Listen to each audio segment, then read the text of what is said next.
Even though the Kettlebell Sumo Deadlift is a full body exercise, it mainly trains the hip extensors, which includes the glutes and the hamstrings, and there's also some knee extension happening, which involves the quads, and also the muscles in the back are isometrically trained. An isometric contraction means that the muscles are contracting or tightening, but they're not actually causing any movement. A sumo deadlift differs from a conventional deadlift in several ways. Sumo deadlifts typically have a narrower grip, a wider stance, they require more hip mobility, they stress the quads more than the conventional deadlift, and the torso is more upright in a sumo compared to a conventional, and this places less stress or less torque on the lower back. And that's one of the main reasons that I primarily do sumo deadlifts. The differences in the stance and the grips between these two variations of the deadlift, this is gonna impact the stress that's placed on different joints and also the total amount of work done. From the starting position of these lifts, if the barbell starts at the midfoot for each lift, then this is going to require more bending of the knees. So that means when it's time to stand up, there's going to be more knee extension, which means there's going to be more activation of the quadriceps in the sumo deadlift. To set up for the kettlebell sumo deadlift, in a standing position, take a wide stance with a kettlebell on the floor just in front of your belly button.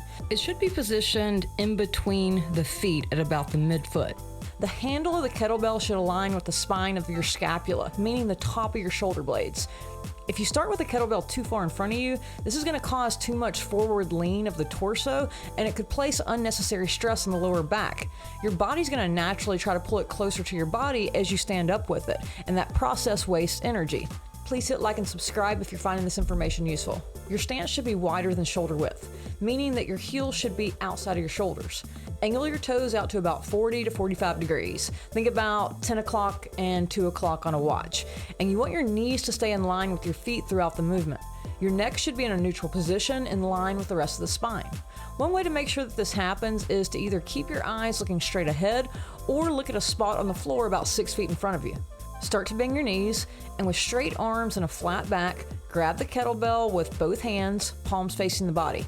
Your torso should be at about a 45-degree angle or less, and your hips should be above the knees. You want your hips high enough so that you feel some tension in your hamstrings in the starting position. To begin the lift, brace the abs, start to straighten your knees, keeping the kettlebell close to the body, and once your hands are above the knees, begin to open up the hips until you're standing straight up. We then reverse things exactly on the way down. Bend your hips until your hands are just below the knees, and then start to bend the knees until the kettlebell is back on the ground. Throughout the upward and downward phase of the movement, make sure that your back doesn't cave and that your arms stay straight.